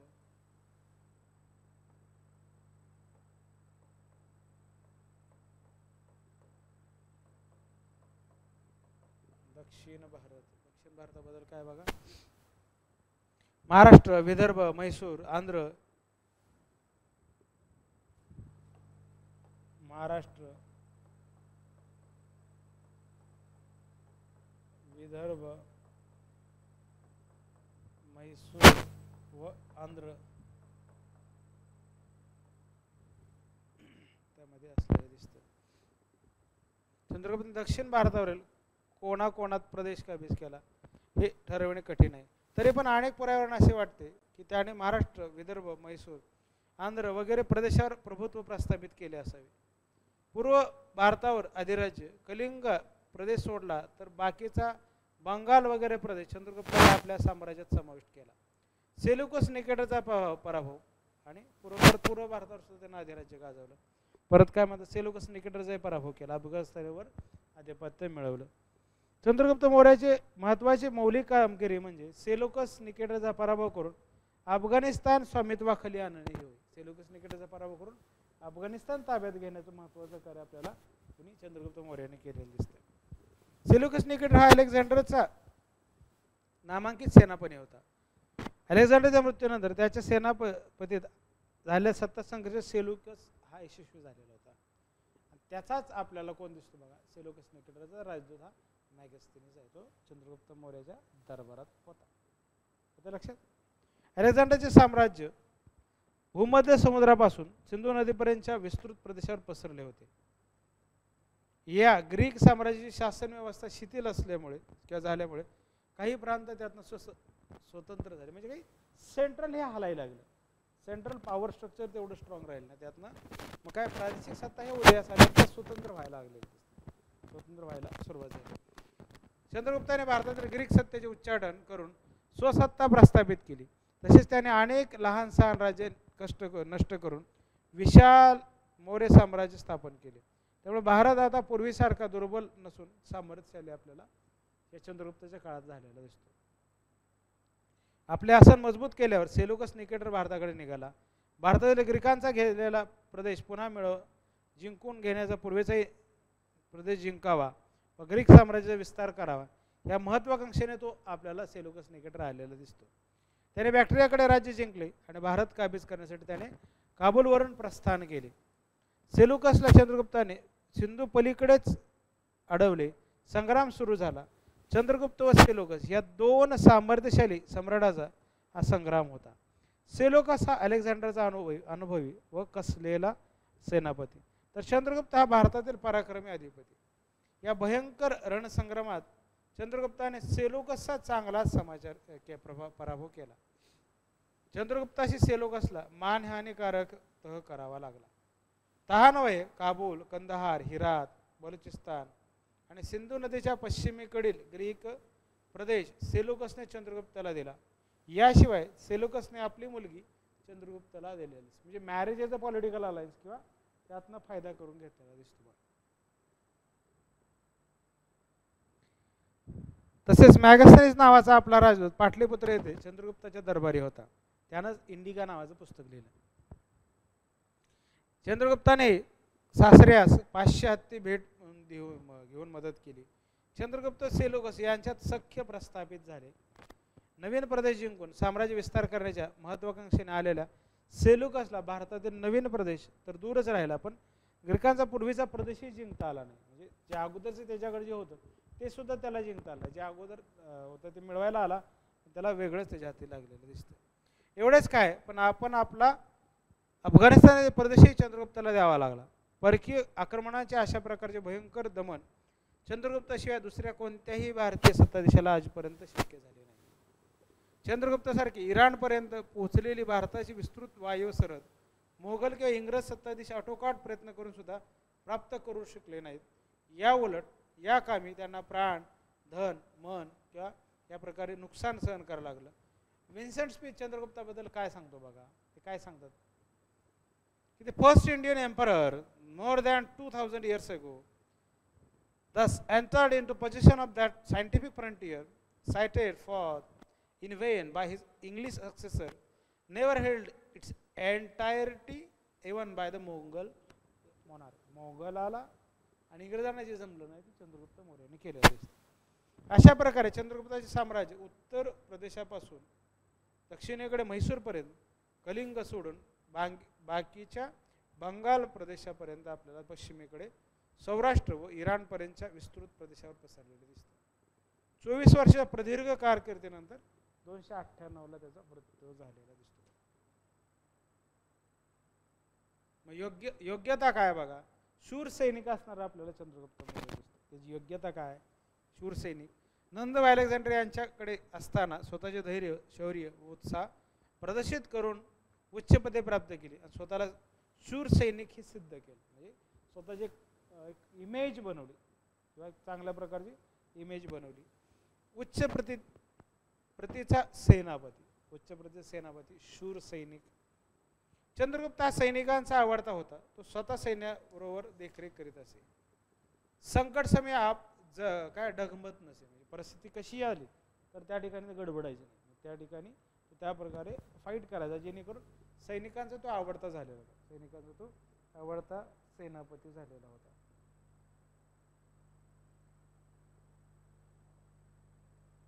ओके, समजलंय का बघा. इथपर्यंत काय कळालेलं आहे बघा. चंद्रगुप्त मौर्याबद्दल आपण बघतोय बघा. चंद्रगुप्त मौर्य काय काय माहिती आहे तुम्हाला.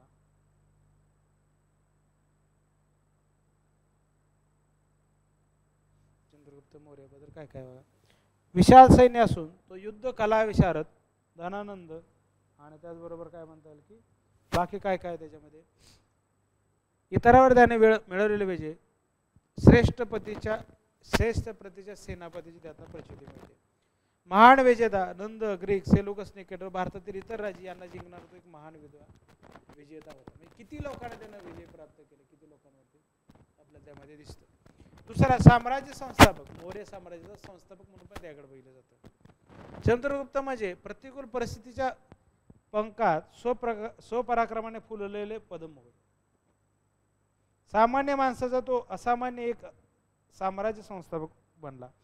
जुलमी नंदवंश, आक्रमक ग्रीक, भांडखोर लहान राज्य नष्ट करून चंद्रगुप्ताने सामर्थ्यशाली विशाल मौर्य साम्राज्य स्थापन केले. ही त्याची सर्वात मोठी कामगिरी आहे. भारतातलं पहिलं मोठं साम्राज्य आपल्याला दिसतं. उत्कृष्ट प्रशासक, शूर सैनिक, उच्च प्रतीचा सेनापती. चंद्रगुप्त केवळ विजेताच नव्हता तर तो उत्तम प्रशासक सुद्धा होता. त्याने एक केंद्रीय शासन व्यवस्था प्रस्थापित केली. कायदेकारी, कार्यकारी आणि न्याय ह्या प्रशासनाच्या तिन्ही शाखाचा तो प्रमुख होता. प्रांत स्वायत्त केले. उत्कृष्ट प्रशासनामुळे बाह्य आक्रमण व अंतर्गत बंड यापासून प्रजेचे रक्षण होऊन साम्राज्यात शांतता व समृद्धी नांदायला लागलेली दिसते. प्रॉस्पेरिटी आली आणि स्टॅबिलिटी अँड पीस आपल्याला आले. Stability and peace in that empire. शांतता आणि समाधान आपल्याला आलेलं दिसतं. उत्तम सुधारक, कृषी सुधारणा केल्या, पाटबंधारे, रस्ते, दवाखाने यांची आपल्याला सुधारणा केली. पाटबंधारे, रस्ते याची सुधारणा केली बघा. पाटबंधारे, रस्ते सुधारणा आपल्याला केलेली दिसते. पाटबंधारे, रस्ते सुधारणा केलेली दिसते. काय म्हणतात न्यायप्रेमी, तो ठराविक ठिकाणी खुल्या दरबारात स्वतः न्यायदान करीत. आज आपल्याला वेगळ्या पद्धती दिसतं बघा. काय म्हणतात मंत्री, खासदार, आमदार, लोक जनता दरबार म्हणतो. तर त्या काळातच आपल्याला चंद्रगुप्त मौर्य करत असताना दिसतात. राजनैतिक कुशल, तो स्वतःच्या काय म्हणता येईल संरक्षणाची चांगली काळजी घेई. वायव्य सरहद संरक्षित करण्यासाठी सेल्युकसचा अफगाणिस्तान घेऊनही त्याच्याशी सख्य स्थापन केले. यात त्याची मुत्सद्देगिरी दिसून म्हणजे काय त्याच मुत्सद्देगिरी पण आहे. विशेष विद्येचा आश्रयदाता विद्वानांचा आश्रयदाता तो असलेला दिसतो.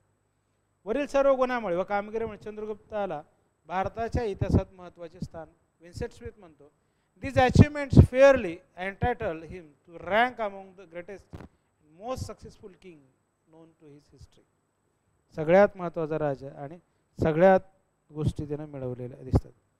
काय म्हणता येईल की थोडक्यात आता बघू काय मौर्य घराण्यासंबंधी फारशी माहिती मिळते. महावंशी आपण पहिले परिष्ठ पर्व हेमचंद्राचं परिष्ठ पर्व विशाखादत्त मुद्राक्ष या नाटकात आपला वृषाला कुलहीन यांच्या संबंधात जन्मली कुलहीन संतती ही असावी का होती असं आपल्याला सांगितलेलं दिसतं.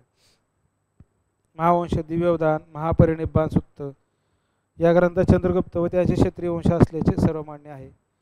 पिता एका राज्याचा अधिपती होता परंतु चंद्रगुप्ताच्या जन्माच्या अगोदर त्याने राज्य नष्ट केले व पिता धनंजयच्या सैनिकात अधिकारी होता आणि काहीतरी कारणामुळे धनांदाशी न पटल्यामुळे त्याच्या पित्याने धनानंदाची नोकरी सोडली. तरी चंद्रगुप्त धनानंदाच्या चळवळीत दाखल झाला. हे आपण पाहिलं धनानंदाचा विजय चंद्रगुप्ताचे विजय प्लुटार्क जस्टिस आपल्याला सांगतात. गिरनारच्या येथील रुद्रमच्या शिलालेखावरून त्याने पश्चिमेकडील सौराष्ट्र सुद्धा काबीज केल्याची माहिती मिळते. आपण बघितलं आता जे वाचलं तेच आपण परत दिसते बघा. ग्रीक सेनाने सेल्युकस निकेटरच्या युद्धाने त्यालाही पराभूत केलं. सेल्युकस निकेटरला त्यानं पराभूत केलेलं दिसतं. कंदाहार काबूलचे पहार हिरात बलुचिस्तान प्रदेश चंद्रगुप्ताला मिळाले.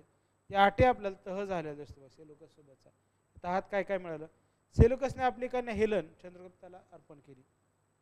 सेल्युकसला परत भेट म्हणून चंद्रगुप्ताने पाश्चात्य दिले. चंद्रगुप्ताच्या दरबारात सेल्युकसचा वकील मॅगस्थनीस यास पाठवले. साम्राज्य मृत्यू मग नंतर आपल्याला आलेला बिंदुसार आहे बघा. हे आपल्याला याच्यामध्ये दिसतं बघा. ओके अजून थोडक्यात काय अजून एक रेफरन्स बुकमध्ये काय म्हणलेलं बघा. काय म्हणे चंद्रगुप्ताची राजयंत्रणा हा केवळ मोठा योद्धा व विजेता नव्हता तर महान प्रशासकही होता. मॅगस्थनीचा ग्रीक वकील त्याच्या राज्य पद्धतीशी तपशीलवार माहिती दिली. त्याचा नातू अशोक याचे कोरीव लेख व त्याच्या अमात्य कौटिल्य यांचे विख्यात राजदूताने दिलेल्या साम्राज्याच्या रचनेबद्दल आपल्याला माहिती मिळते. एवढं आपल्याला काय म्हणता येईल की माहिती झाली बघा चंद्रगुप्ताबद्दल डिटेल घेतले आपण. याच्या बाहेर एकही प्रश्न चंद्रगुप्त मौर्यांची स्थापना मौर्य कोण होते याशिवाय जाणार नाही. याच्या बाहेर जाणारच नाही बा प्रश्न. तुम्ही किती अवघड काढला तर ह्याच्या बाहेर क्वेश्चन जाणार नाही. एवढा आपण घेतलेला आहे त्याच्या बाहेर एकही क्वेश्चन जाणार नाही. ओके चला आपण आता काय करूयात बघा काही क्वेश्चन्स बघूयात बघा. आपण लई दिवस झाला क्वेश्चन्स पाहिले नाहीत. तुम्ही क्वेश्चन्स सोडवण्याचा